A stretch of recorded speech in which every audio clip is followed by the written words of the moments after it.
Welcome to Disruption Dialogues Podcast Season 2. Listen to the influential leaders and trailblazers from around the world as they share invaluable insights to navigating the fifth industrial revolution. Hello and welcome to another episode of Disruption Dialogues Season 2.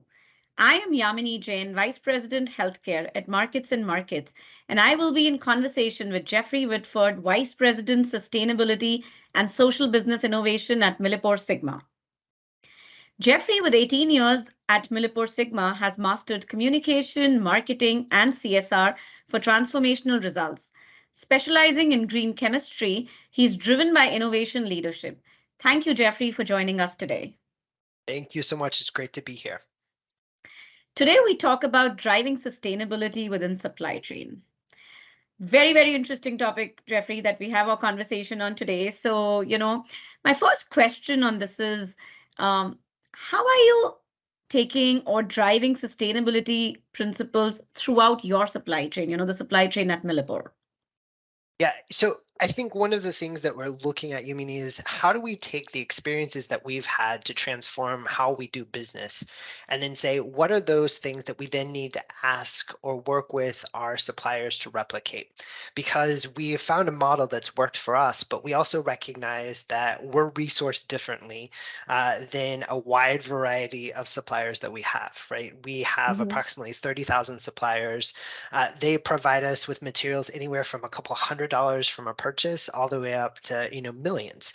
And so with that type of span, you are really dealing with a wide variety of people who have differing experiences and familiarity and maturity related to sustainability. So it raises the question to say, what do we need to help them along this sustainability journey with? And can we use all of the experiences and the learnings to really create actionable toolkits or roadmaps for those suppliers, because we know for us to be successful, they need to be successful. So it changes the mindset of how we're thinking about our engagement with suppliers.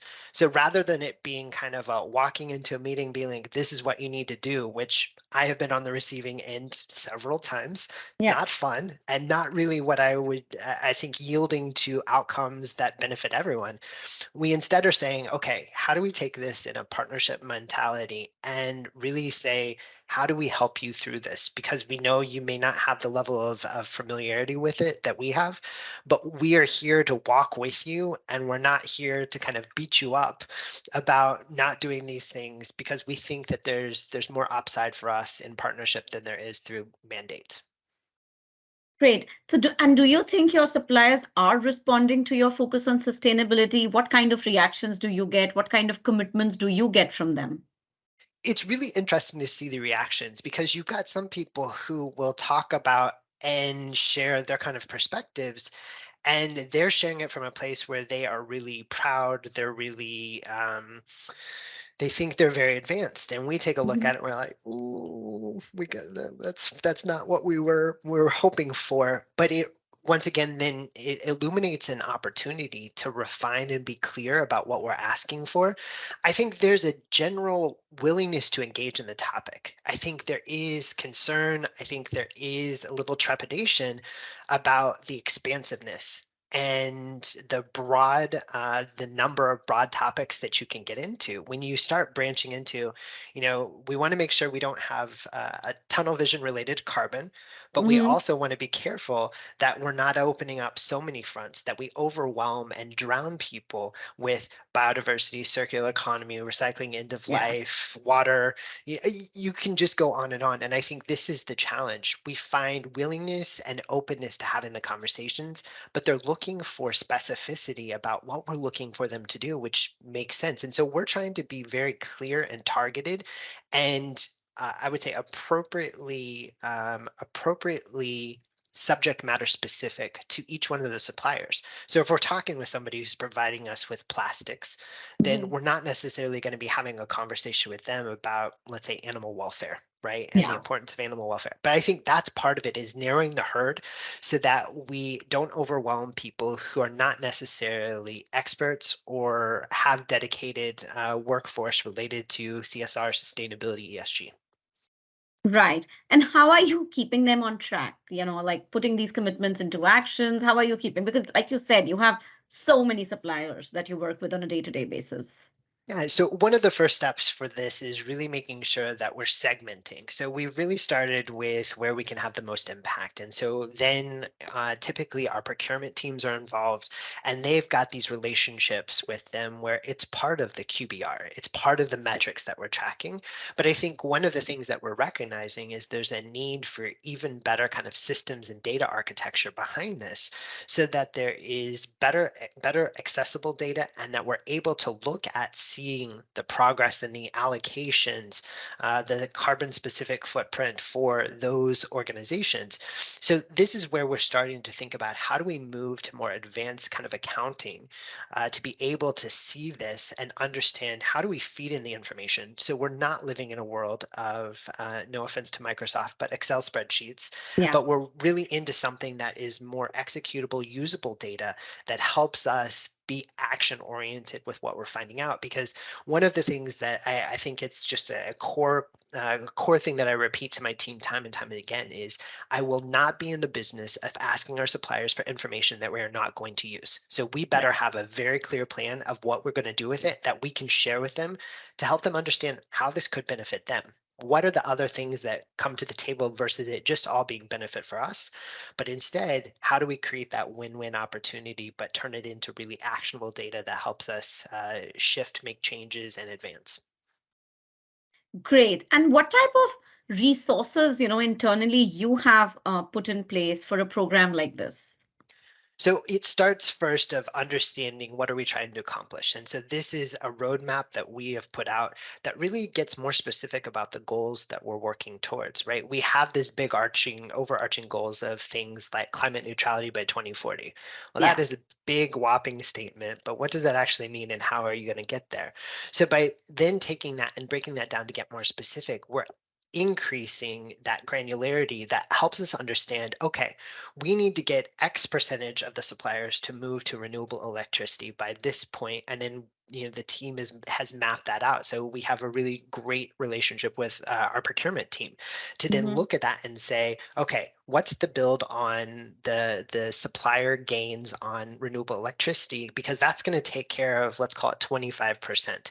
But then that still leaves a huge percentage that we've got to look at in terms of material choices, other efficiency measures, right? So renewable electricity only takes care of part, but can we help suppliers work on things like energy efficiency that moves them to, installing heat pumps and moving more things away from natural gas and electrifying more things. So it's these types of steps that then we look to say, what are the work packages that need to happen? For other organizations, it may be the utilization or application of green chemistry, right? So then we're looking and saying, what tools do we have? We have a great green chemistry analysis tool called Dozen that we created that takes all of these data points to help put together more, I would say, actionable data to then help somebody along to say, oh, I could change this. And because I changed that, that's the outcome or result from it. And so by helping people with actionable, usable tools, these are the things that we're starting to put in place from a system standpoint to Hmm. understand what's the package or relevant things that need to go to these suppliers to help give them targeted things that move forward. So it's really about taking a look about the infrastructure that we've created in our programming and then understanding what's relevant and then putting those kind of pathways together so that we can say, here's the beginning point and we're going to go from here to here and then hopefully get even more, I would say, detailed and action oriented. That's a work in progress. We're still fairly early days, but we're building out what are all of these kind of checkpoints that you hit on the journey so that we can say, okay, we've gone through that. And because we've gone through this section, we've been able to address things like how you deal with transportation or how you deal with energy management at your facility. Now we're going to move on to how and where you source your product from. And can you think of alternative sources for that raw material that have a lower CO2 footprint, which is much more involved, right? So you build this journey based on thinking of things through complexity, what maturity is required, and you start with those easier things, right? If I can get into purchasing renewable electricity or a VPPA or something else, that is a relatively easier, less involved step. And getting to things like raw material choices, which could take R&D efforts, it can take other kind of trial and error things that are longer haul. How do we start easing them into those things a little bit down the road so that we hopefully build confidence, and with that confidence we then instill more momentum that then gets us to these tougher challenges. That's great. But tell me something, you talked about so much. You talked about water, electricity, circular economy, plastics, so many things. How do you prioritize and how do you use your resources internally and externally in that entire process or program? Yeah, the prioritization is the hardest part. And there are very tough conversations that happen internally because you look at all of these topics, and we kind of we experience this in terms of what we do on the philanthropic investment side, right? There are typically very few bad good causes, right? Yeah. You come across so many remarkable things and stories where people's lives are fundamentally changed or supported in ways because they were able to get financial or philanthropic support from an organization that furthers their mission. It's very similar when you think about the supply chain, or you think about all of these different elements within sustainability. Is like, animal welfare is not a bad or wrong thing. It's not like we don't support it. Water and water stewardship, great thing. It's important. Carbon, super important. A lot of people talk about it.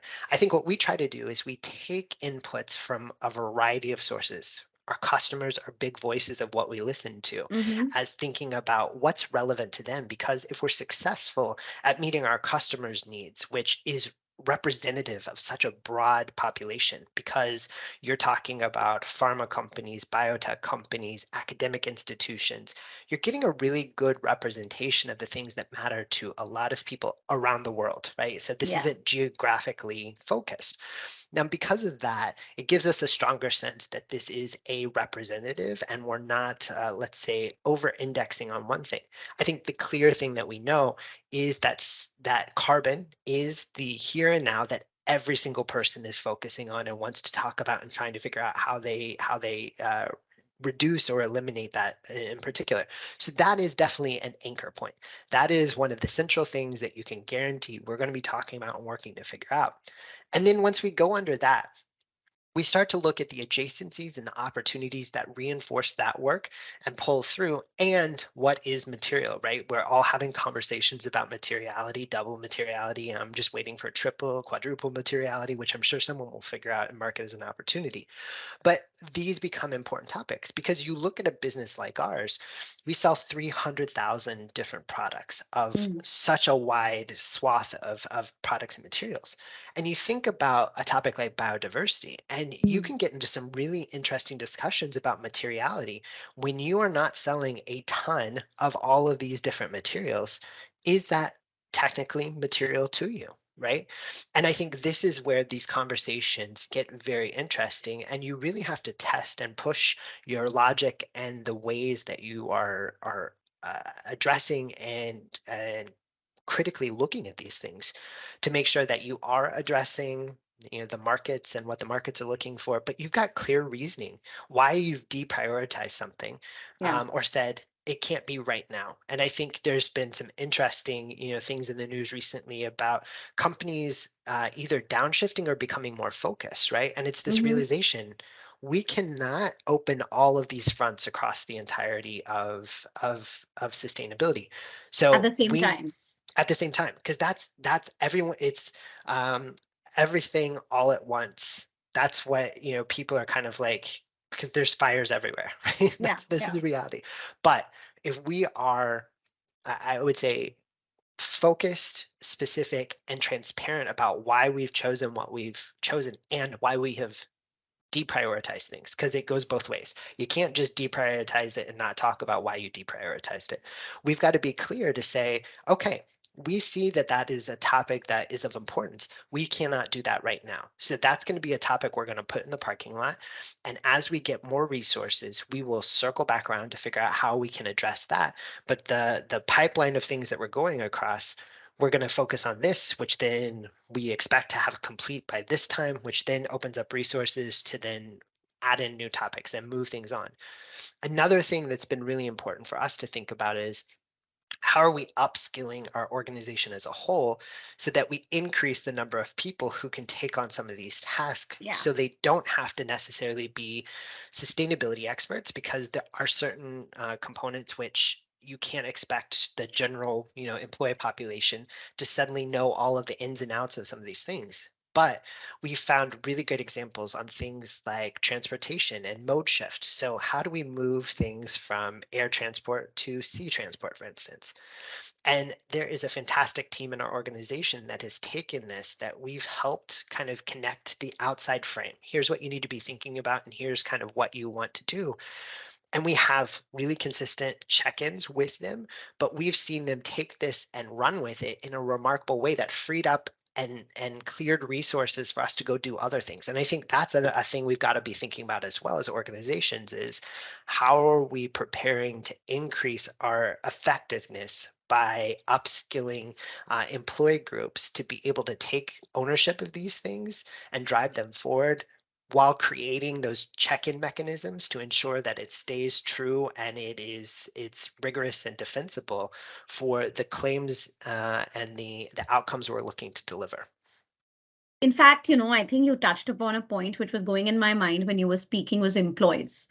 It's a complete paradigm shift from the times when people would say, look at the cheapest supplier and get the job done, to looking at, okay, sustainability goals, who is in alignment. So how do you ensure that the internal stakeholders are aligned with your sustainability programs, and the various touch points that's coming in? How do you get that alignment, and what are some of the challenges that you feel you had to overcome in the beginning in this whole internal employee mind change? Yeah, I think the easy answer is I'm always wrong about everything. That's the first one. And so alignment is this elusive thing of trying to find. And instead of, I would say, constantly trying to find alignment, what we are trying to do instead is to prompt people to ask questions, because the questions then transition into conversations, and the conversations give us opportunities to understand what are the things that are holding us back from making different choices. I think one thing as humans, we do not like change. It is not our friends. People just are not, they are uncomfortable with it.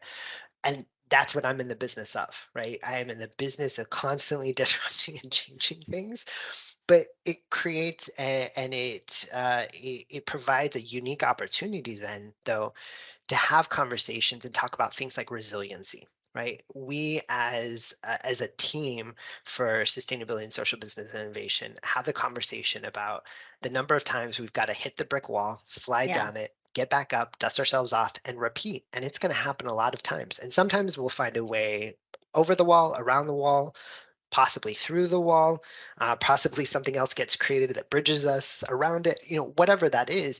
But I think this now conversation is starting to transition to things like our product managers, to some of our purchasing people who are like, well, I'm trying to have this conversation, but they're just not like listening to it.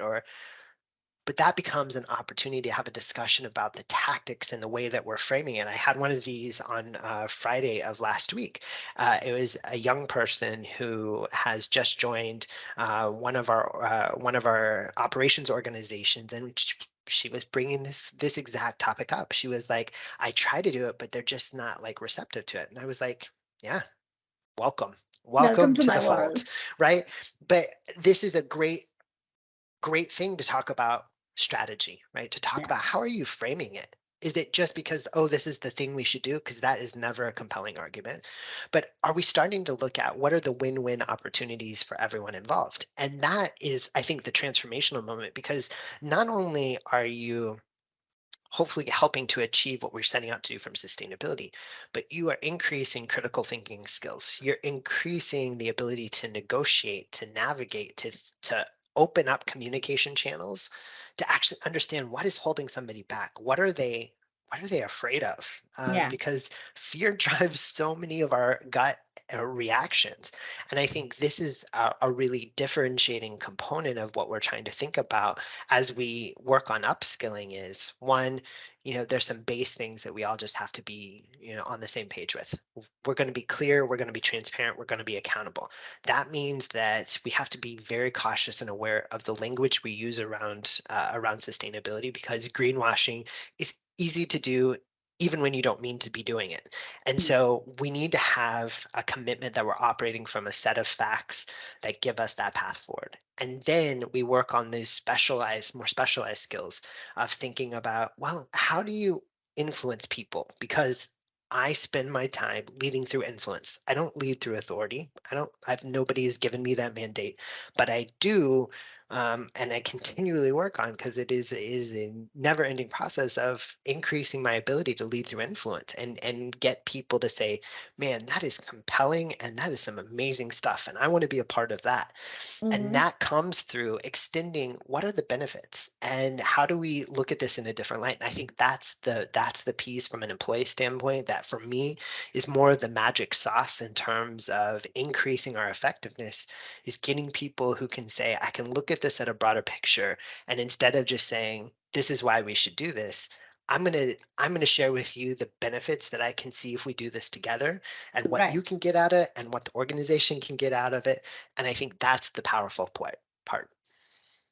Right. I mean, that's some wonderful sauce recipes coming out of it to, to get it going. But if I take a step further and kind of take it or mingle sustainability with innovation and strategy, how do you think can supply chain sustainability be a catalyst for innovation and market generation? Yeah. So for me, this is a fundamental part of connecting dots, right? So you Yeah. think about traditional supply chain and it being a tool to business competitiveness. We know that now 90% of our footprint sits within our supply chain Mm. and our of our scope 3. Then if you go a level deeper to that, 69% of that 90% is actually sitting in purchase goods and services. So Mm-hmm. categories 3.1 and 3.1. Okay, so this is the biggest bulk of what we're talking about. This is the most relevant to our customers. So if you think about the opportunity, if we use the term sustainability multipliers, because we recognize our ability to do what we do remarkably well will help our customers achieve their goals. And so if we differentiate on the fact that not only are you going to get remarkable products with extremely high quality, but you're going to get an industry leading CO2 footprint related to Mm. that and commitments to reduction, we want you to choose us more frequently because we can deliver on that. And that's where excellence in the supply chain area leads us to that competitive differentiation and supply chain sustainability as really this marker of our ability to succeed outside of the typical kind of like in our walls sustainability approach with energy efficiency at the heart of what you do, which is great. It needs to happen too. But let's look and see where the huge iceberg is at and figure out how do we start melting that, but not creating sea rise, but really begin to address this, because that's going to be the make or break. And our ability to do that effectively is, I think, where we see this innovation opportunity to then work with our suppliers, to hopefully create bigger markets for them and opportunities, because they offer differentiated things. We're not the only ones asking for this. We may be more ahead of the curve in terms of Yeah. our timing of getting there, but it's coming, right? And so if we can help people be prepared for it, I certainly want to take advantage of competitive opportunities that we can get a hold of, but it's just at the end of the day, it's better for everyone. Right. Right. And what do you think will be your advice for, let's say, other companies, your peers who want to get onto the sustainability journey or most probably move forward? I'm sure all of the peers are on this journey, but what do you think would be your advice if you had to give as a peer? Yeah. So my biggest set of advice is really around data and Mm-hmm. having really strong data at your fingertips to be able to use to then craft and execute those next steps. Because ultimately, the number of times I have conversations with people and they want to do something, it is not guided by data. It's guided by a gut feeling Yeah. of, typically kind of making you feel better, right? You look at something like packaging. People are like, gotta do something with packaging. That's significant, serious. Yes, packaging is yet another issue that we have to deal with in sustainability. But when you look at the numbers, you look at our scope 3 numbers, for us, that's less than 10% of the CO2 footprint. And so Mm. we can do something about that, but that may mean that we have to do less of something somewhere else that could be more effective. But unless you have the data to help provide clarity on what needs to happen and the steps forward and why, back to our prioritization conversation, why you're not doing something with that right now, then you're missing the opportunity to actually make the big impacts. And I think that's the thing that we've got to focus on is we're at a point where we've got to be making big reductions and reducing the CO2 footprint significantly quickly. And there are going to be some intractable, difficult, challenging areas that we may not have the technology or needs for right now, but that is going to come. Like I'm fully trusting that those technologies are going to develop to where when that moment comes, we're going to be ready to get there. But let's use data. Let's get accurate data to do the accounting so that we can address the here and now in a more effective fashion. And so I think data, and it's my least favorite thing, I'll be honest, but it is super important to be able to be effective at what we do. Yeah, I think everything comes down to data-based decision making, because that's how your helps in your prioritization. Absolutely, Absolutely. Jeffrey. Jeffrey, from here, I think the industry has come already this far. From here, what do you think? What next? What do you think are some of the emerging trends and needs getting into 2024? I'm sure, at Millipore also you're planning some strategies for 2024. What do you think is the next planning phase of this journey? Yeah, I think supply chains and more robust efforts within supply chains are where people are going to start really expanding their efforts, right? And we need to, because if you look at, you've got your big, the big like Fortune 500 companies, your DAX 40 companies, those companies very sophisticated and most making significant progress. But you look at where the bulk of business sits and you look at things like in the United States, right? A majority of our businesses are small and medium enterprises, Yeah. right?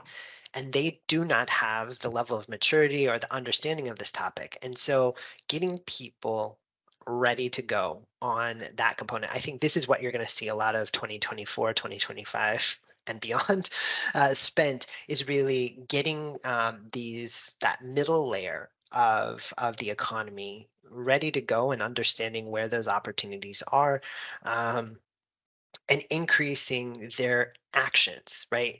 You look at something, I think, a great example for me was even a company like us, right? So Hmm. we sell approximately 10.5 billion euros worth of products a year. We did not in the US have a big enough electricity demand to go out to the market and buy or be on a VPPA alone. So a virtual power purchase agreement. We Yeah. couldn't go in and access the market. 10.5 billion euros. So that means that when you're thinking about what this looks like for small companies, how do they get access to things? And that's where there's new approaches that we're helping champion and be guinea pigs to see how those models work. But I think this is really a big focus is accessibility for small and medium enterprises. Great. I think this was very, very enlightening, Jeffrey. And I know this is a topic in every boardroom. It's just sometimes people don't know how to navigate, and hope this helps. So thank you everyone for listening in. I was in conversation with Jeffrey Whitford, Vice President, Sustainability and Social Business Innovation at MilliporeSigma. Thank you, Jeffrey, once again for such an enlightening discussion. I appreciate it, Yamini. Thank you for having me. It was great to join you. Thank you, and stay tuned for such interesting episodes on Disruption Dialogue. Thanks for tuning in. If you want to know how you can navigate and thrive in this disruptive era, subscribe to Disruption Dialogues on your go-to podcast channels and stay tuned for more interesting episodes.